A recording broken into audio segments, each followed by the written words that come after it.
Hello students, स्वागत है आप लोगों का सभी लोगों का मेरे यूट्यूब चैनल अनलॉक इकोनॉमिक्स पर। मैं दीपक सर आज एक नया टॉपिक हम लोग लेकर आए हैं। बहुत इंटरेस्टिंग टॉपिक होने वाला है और बहुत इंपॉर्टेंट टॉपिक होने वाला है एग्जाम पॉइंट ऑफ व्यू से, CBSE exam point of view से। इसके अंदर आज का जो हमारा टॉपिक चलेगा Indian economic on the eve of independence part 2 चलेगा। पार्ट 1 कि अगर आप लोगों ने नहीं देखा, चैनल को सब्सक्राइब करके मैंने एक पूरी प्लेलिस्ट बना रखी है इकोनॉमिक्स की, बिजनेस स्टडीज की, 11th क्लास इकोनॉमिक्स और 12th class economics, 11th class business, 12th class business. पूरी प्लेलिस्ट अगर आप लोग जाकर देखेंगे आप लोगों को कहीं पर पढ़ने की जरूरत नहीं पड़ेगी।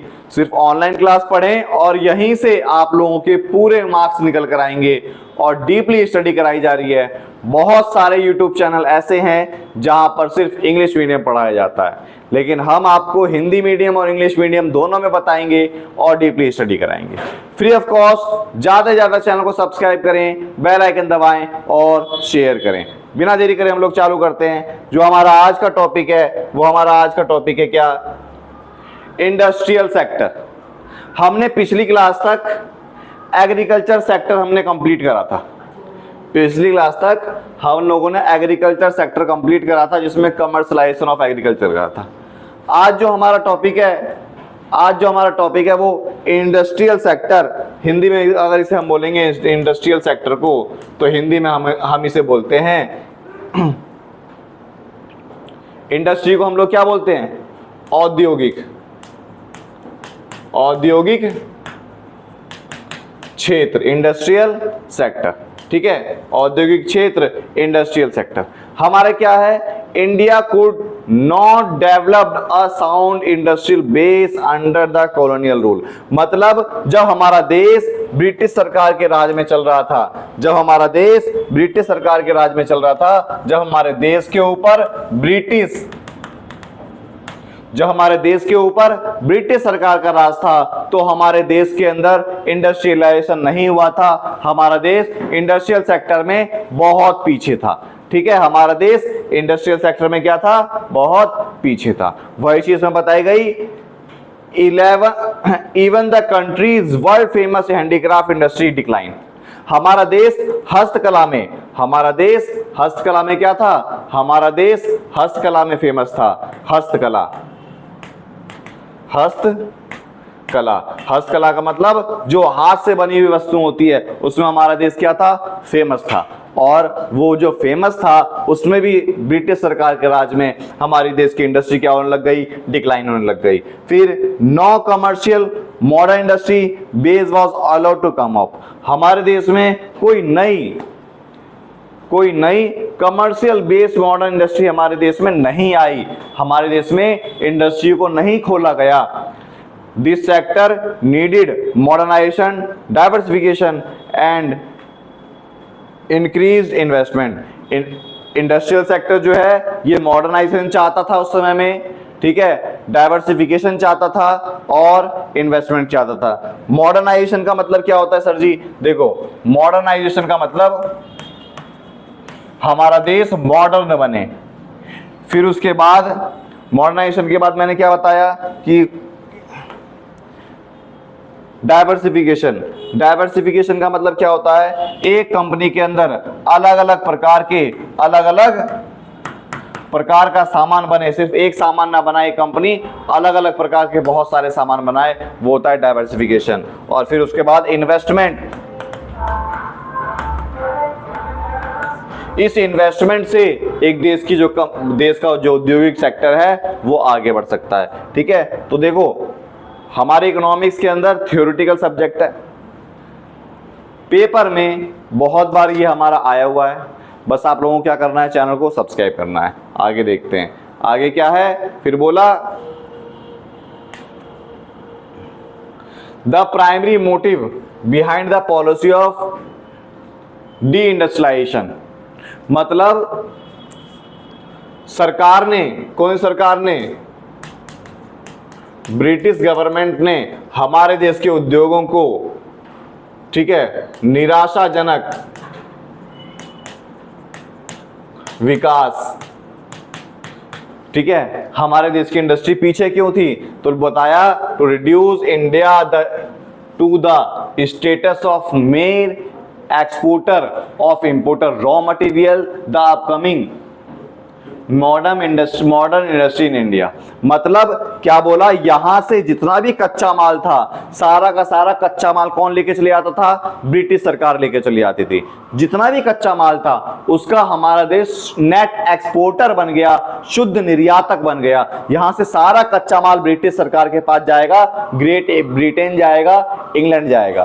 और वहां की इंडस्ट्री, मैंने पहली क्लास में बताया, वहां पर इंडस्ट्रियलाइजेशन आ रहा था। इंडस्ट्रियलाइजेशन का मतलब नई नई कंपनियां खुल रही थी, नई नई कंपनियां खुल रही थी, तो उन्हें कच्चा माल चाहिए। कच्चा माल उन्होंने हमारे देश से मंगाया, वहां पर सामान बना लिया, तैयार कर लिया, और सामान बनाने के बाद, तैयार करने के बाद उन्होंने हमारे देश में सामान बेचना चालू करा। इसीलिए बोला नेट एक्सपोर्टर सामान गया, नेट इंपोर्टर सामान बनकर आया। नेट एक्सपोर्टर सामान गया, नेट इंपोर्टर वहां से सामान बनकर आया। समझ में आया? ठीक है, चैनल को सब्सक्राइब हम जरूर करेंगे। फिर उसके बाद बोला the rate of growth industrial sector was low as no help was बिगेन provided to these industry the colonial government. मतलब क्या बोला, जो ग्रोथ है, जो इंडस्ट्रियल ग्रोथ है, जो इंडस्ट्रियल ग्रोथ है, उसके अंदर बहुत ज्यादा कमी देखी गई। उसके अंदर क्या देखी गई? बहुत ज्यादा कमी देखी गई, जिससे हमारे देश आगे बढ़ सके। Colonial government enforce the discriminatory tariff policy. उन्होंने क्या करा? टैरिफ पॉलिसी लगा दी। कैसी लगाई टैरिफ पॉलिसी? अभी दिखाएंगे। Which allowed free export of raw material और free import of final goods. मतलब क्या बोला इसमें? ये देखो, अभी हमने बताया कि ये देश है, यहां से सारा का सारा कच्चा माल विदेश जाता था, जिसलिए बोला नेट एक्सपोर्ट, और वहां से तैयार होकर हमारे देश में आता था, उसे बोलते हैं net import.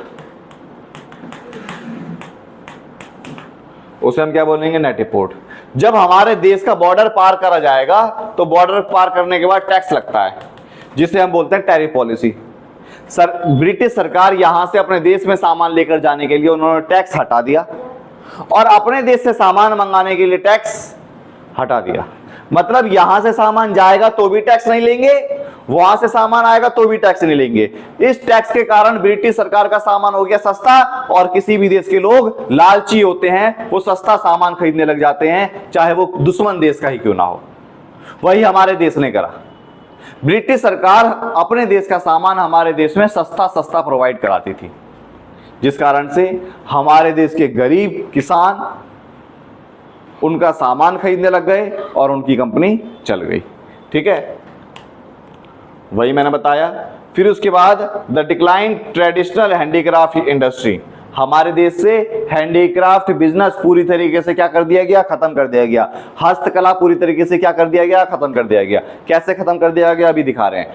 The fall in supply locality made goods created demand import British much their advantage.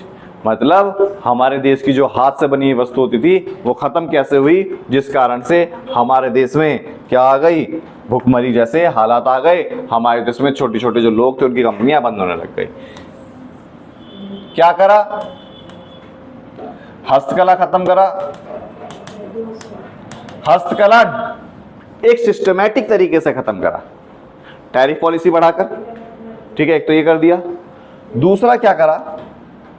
जो प्रिंसेस कोर्ट थे ना, जो राज दरबार होते थे, वो खत्म कर दिए गए, क्योंकि ब्रिटिश सरकार ने राजा महाराजाओं को मारना चालू करा। जब राजा महाराजा को मारा जाएगा तो राज दरबार खत्म हो जाएंगे। पहले जमाने में क्या होता था? तुमने वो देखा होगा, एक पोगो पर आता है छोटा भीम। उसमें छोटा भीम के अंदर क्या होता है कि वहां के जो प्रजा है वो अपना सामान लेकर राजा के पास जाके दिखाते हैं। राजा को पसंद आ गए तो प्रजा को बोलते हैं खरीदने के लिए। वही पहले होता था। लोग सामान बनाते थे और राजा के पास प्रदर्शनी करने जाते थे कि हमने ये बनाया, हमने ये बनाया। और राजा को वो चीज पसंद आती थी। अब राजा को ही मार दिया तो राज दरबार कहां लगेगा? समझ में आ गया? जिस कारण से हमारा इंडस्ट्रियल सेक्टर बहुत पीछे रह गया। समझ में आ गया? फिर फॉरेन ट्रेड, विदेशी व्यापार।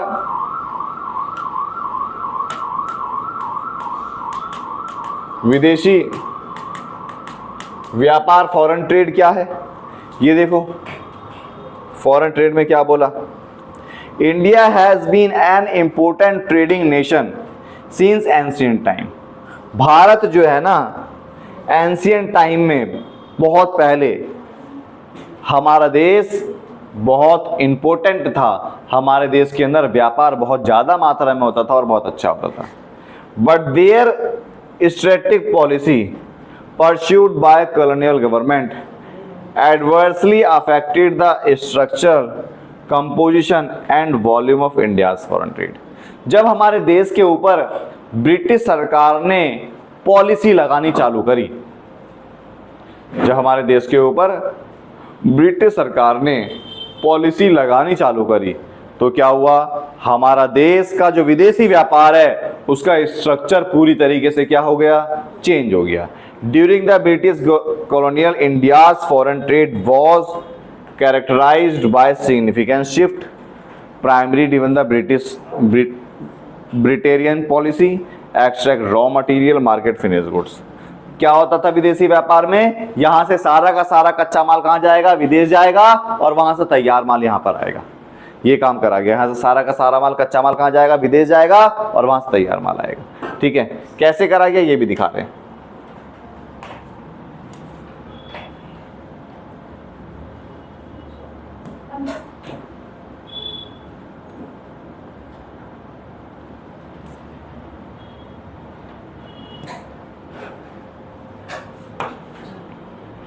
ये दिखा रहे हैं कैसे करा गया।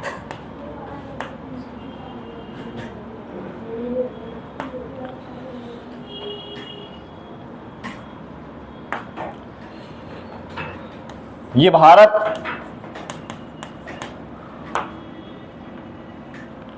इंडिया, आवाज नहीं,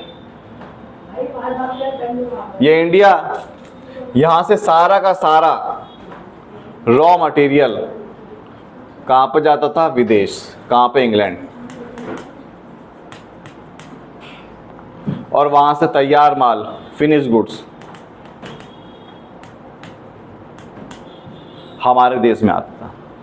जो विदेशी व्यापार था ना उस समय, जो हमारे देश का जो विदेशी व्यापार था, उसमें से विदेशी व्यापार 50% का हिस्सा तो ग्रेट ब्रिटेन से होता था, और लेफ्ट 50% यूएसए, यूएई, श्रीलंका,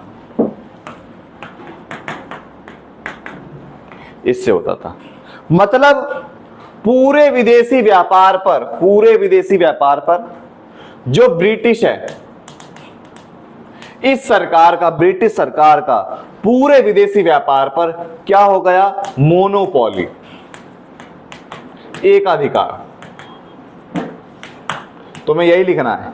विदेशी व्यापार वाला अगर क्वेश्चन आ जाए तो विदेशी व्यापार पर on the eve of independence के टाइम पर, स्वतंत्रता प्राप्ति के समय के टाइम पर, पूरे विदेशी व्यापार पर ब्रिटिश सरकार का कब्जा था।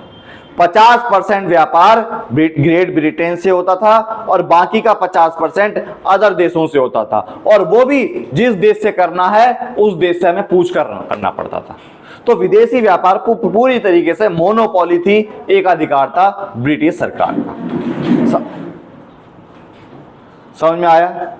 ठीक है, समझ में आ गया। अब ये जो हमारा फॉरेन ट्रेड हुआ,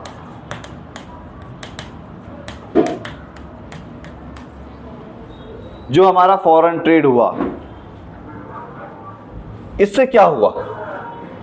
फॉरेन ट्रेड जो हुआ हमारा, इसमें फॉरेन ट्रेड सरप्लस में था, लाभ में था। हमारे विदेशी व्यापार लाभ होता था, हमारे देश में विदेशी व्यापार बहुत ज्यादा होता था, और इस सरप्लस ट्रेड को जो यूज करा जाता था, किस चीज के लिए करा जाता था? एडमिनिस्ट्रेशन, एडमिनिस्ट्रेशन के लिए। मतलब जो ब्रिटिश सरकार का जो खर्चा था, एडमिनिस्ट्रेशन डिपार्टमेंट का जो खर्चा आता था, उनकी सैलरी वैलरी उनका यहां से होता था। ठीक है, लड़ाई झगड़ा डिफेंस सेक्टर में वो लोग यूज करने लग गए। समझ में आया फॉरेन ट्रेड, कि फॉरेन ट्रेड में किस तरीके से हुआ ये सब। ठीक है, समझ में आ गया। फिर उसके बाद नेक्स्ट टॉपिक है ऑक्यूपेशनल स्ट्रक्चर।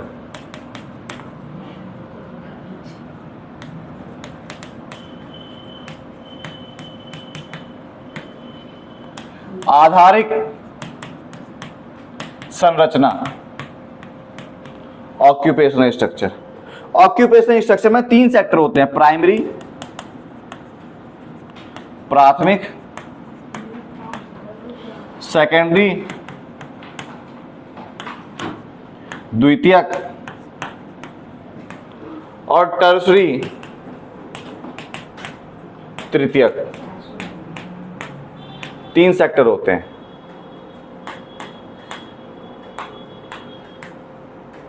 ठीक है, जो प्राइमरी सेक्टर था इसमें अप्रॉक्स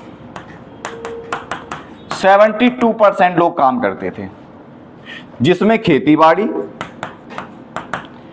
एनिमल हस्बेंड्री।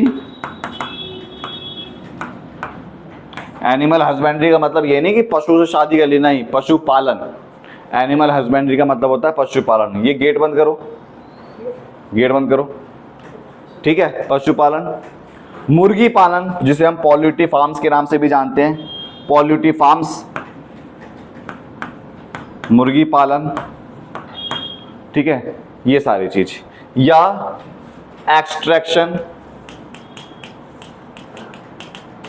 जिसे बोलते हैं खनन, जमीन के नीचे से खुदाई करके जो सामान निकलता है। इसमें लगभग 72% के आसपास लोग काम करते थे।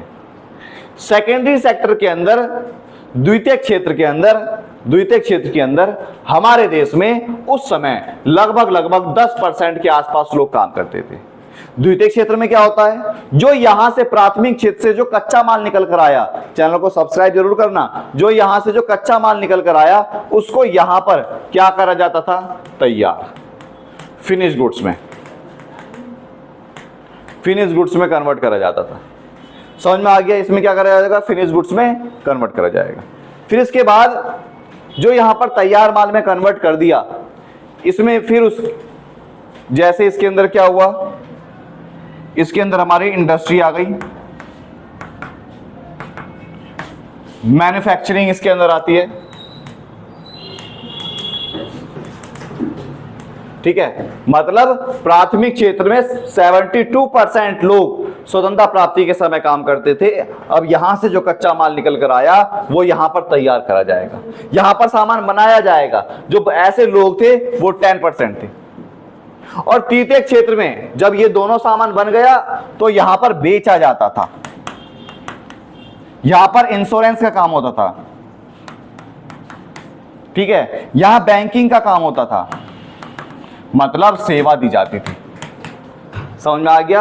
हमारे देश के अंदर, और इसमें 18% के आसपास लोग काम करते थे। हो गया ना 100%। हमारे देश में टोटल जो काम करने वाले लोग थे ऑक्यूपेशनल स्ट्रक्चर आधारिक संरचना के अंदर 72% प्राथमिक क्षेत्र में करते थे, 10% सेकेंडरी सेक्टर के अंदर और 18% तृतीयक सेक्टर के अंदर। ये हमारा ऑक्यूपेशनल स्ट्रक्चर था।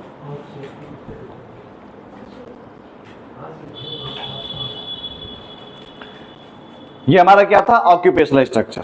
समझ में आ गया? तो आज की क्लास के अंदर हम लोगों ने क्या करा? फॉरेन ट्रेड करा, फिर उसके बाद इंडस्ट्रियल सेक्टर करा, और फिर उसके बाद हमने ऑक्यूपेशनल स्ट्रक्चर करा। ये इस ऑक्यूपेशनल स्ट्रक्चर वाला बड़ा इंपॉर्टेंट है, इसका डाटा याद करना है। फॉरेन ट्रेड वाला याद कर लेना, पेपर में बहुत बार आता है। समझ में आ गया? अगर आप लोगों ने चैनल को सब्सक्राइब नहीं करा, सब्सक्राइब कीजिए, बेल आइकन दबाइए और ज्यादा शेयर कीजिए, क्योंकि हम लोग बड़ी मेहनत करते हैं पीपीटी तैयार करने में। समझ में आ गया? जय हिंद, जय भारत।